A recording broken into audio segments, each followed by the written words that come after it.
Now, I know you guys want your quilts to last for 50, 60, 70 years plus, but are they actually going to last that long? What makes a quilt last 120 years or 200 years?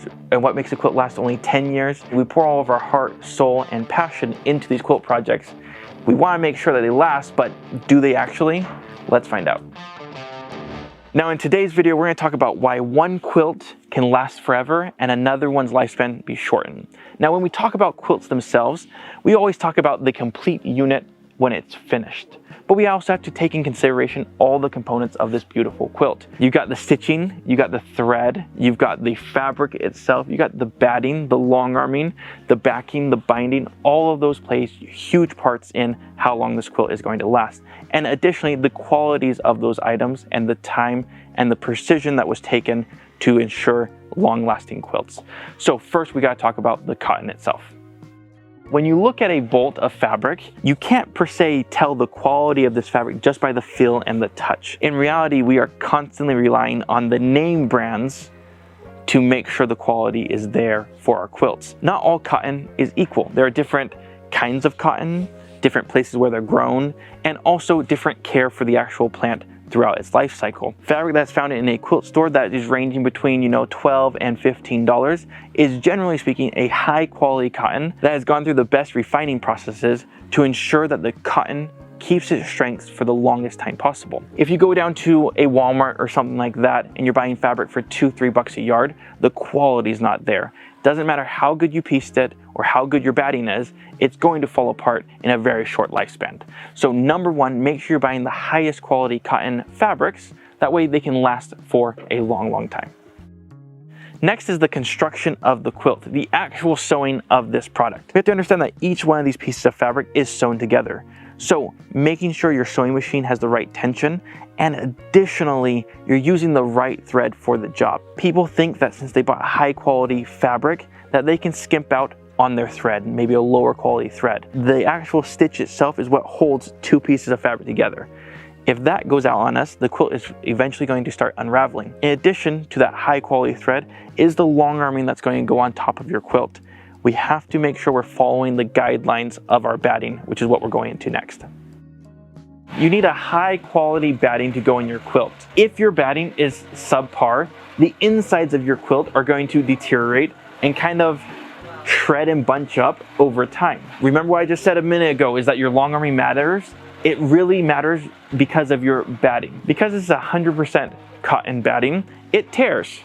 It actually can pull apart just like a cotton ball would. Now to prevent the tearing from happening, we have to put stitching on top of our quilt. Everyone knows it as long arming to prevent this process from happening. Every time you wash it, every time someone's pulling on it, what's happening is these fibers are loosening up next to each other. That long arming is going to help prevent that from happening, keeping it all together. And one of the things I always talk about is what percentage of cotton is your actual batting. If you're using a polyester batting, let's say, which is super warm, super affordable, it's designed to outlast the cotton, meaning it's a harder material than the cotton itself. Those are constantly rubbing against each other. Eventually, it's going to wear out the cotton if it is a stronger material.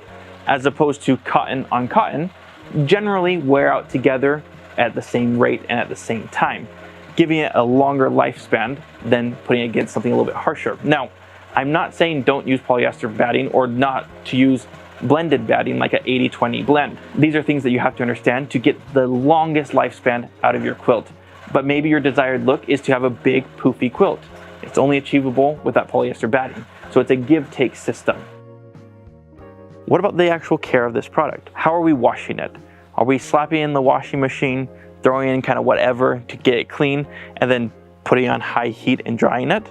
That will shorten the lifespan tremendously. This is probably the one that damages the quilt the fastest. Most people just throw it in a washing machine, let it wash, throw it in the dryer, let it dry, kind of whatever the settings are, whatever the chemicals are that you're throwing in there to clean it, and that's it. Quilts are heavy. You add a bunch of water to it, do a really high spin cycle, you've got a bunch of weight being spun at a very fast speed. It tends to wear things down a little bit. Even our clothes go through the same process. And then we go and throw it into a high heat dryer. This is 100% quilting cotton. It will shrink. So we've now stretched it out and then shrunk it down in a matter of 2 hours. To actually care for something like this, you want to do more of a gentle wash, a gentle dry. Tumble dry is the best. The least amount of heat that you can add to this is great. And also they make specialty soaps for cleaning our quilts as well. That's also just the reality of our quilts. Who are we going to give it to? Do they know how to care for a quilt? Have we explained how they care for a quilt? Especially an heirloom type quilt needs a little bit extra attention. Let's move on to the next thing. Do you want your quilt to actually last 100 years? This quilt is about 8 years old now. There's no stains, there's no ripples, there's no anything, no problems with this quilt. It is in perfect condition 8 years later. But that also comes just with a hard truth. No one's loved this quilt. This has never been in somebody's home, hasn't had kids or grandkids snuggled up watching a movie underneath it or anything like that. It's something true with most of these quilts that you find that are super old, is that they was used by a family, put in a box, then found 5 generations later, and it was still intact. That's not quite the quilt that I want. I want a quilt that can be loved, one that you can give to somebody and they're going to use it and they're going to remember, and it's only 1, maybe 2 generations of a quilt. Now, most of my stuff I back in Minky. I understand that Minky most likely will shorten the lifespan of my quilt. It's a newer product. We don't have 100-year-old Minky, we don't know, but it's going to be loved more. I know that the kids are going to love it more. I know that if it makes it to the next generation, that they're going to love it more. They're designed to be loved. Now, if you actually love them, they're going to wear out before that 100-year or even that 50-year category, but the memories won't. I have a quilt sitting on my bed that I have more memories with my children. I've got more memories enjoying the actual quilt with my family, and hopefully one day, one of my children can remember those memories and maybe, fingers crossed, can give it to one of their children. But with that, guys, let us know what your opinion is. Should quilts last 100 years? Is that something that is going to be multi-generational?